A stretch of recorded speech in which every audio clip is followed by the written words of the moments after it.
Hello, I choose it to be anonymous. I am a boy.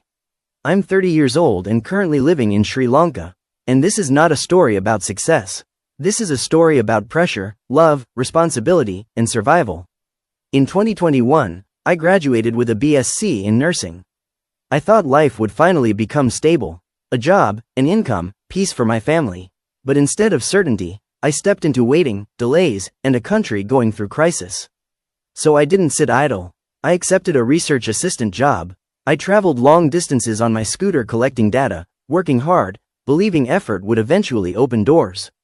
Then a year, the country went through crisis, systems slowed, and uncertainty became normal. Months passed, then years. Still I continued, even when salary wasn't steady, because I believed loyalty and patience would one day reward me. At the same time, I was also the person responsible for my parents. They are old now. Medicines, food, monthly expenses, everything depended on me. Every month felt like climbing a mountain carrying stones. I needed money, not for luxury, but for duty. Yet I never complained, I just kept going. Later, I started helping at a channel center. That's where I met her, an assistant who quietly did her work, never showing off, never pretending. She didn't have high education or status. But she had sincerity, determination, and a heart that didn't give up. In September 2023, we fell in love. Not loudly, not dramatically, quietly, but society doesn't judge quietly. People didn't ask about her kindness. They asked about her qualifications. They didn't see her effort. They saw her background. My parents objected. People talked. Pressure grew. Still, I stood beside her. Not because I was stubborn. Because I saw her potential. I encouraged her to study. Step by step she improved.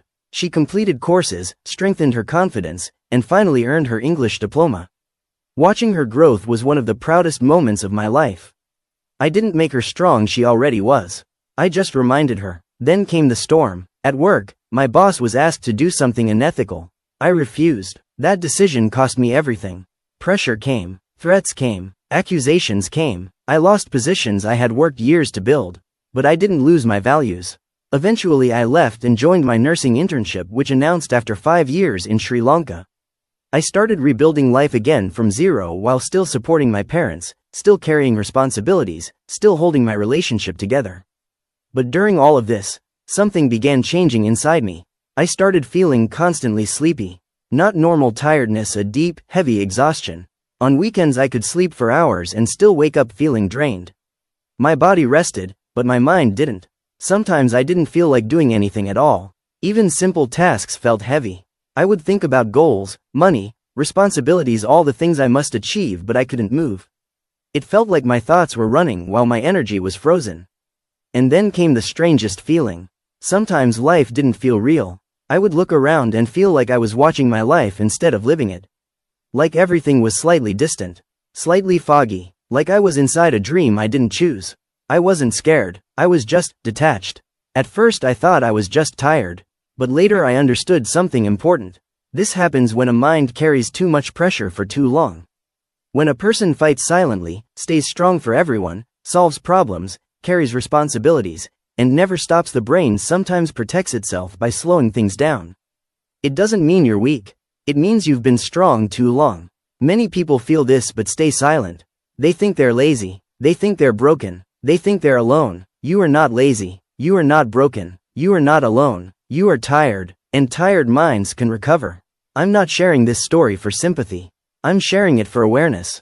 Because somewhere, someone watching this might feel exactly like I felt, exhausted, unreal, stuck, and not understand why. If that person is you, listen carefully. Sometimes your mind pauses, so your life doesn't collapse. I'm still healing. I'm still walking forward, but I made a promise to myself. If I overcome this, I won't just heal myself. I will help heal others.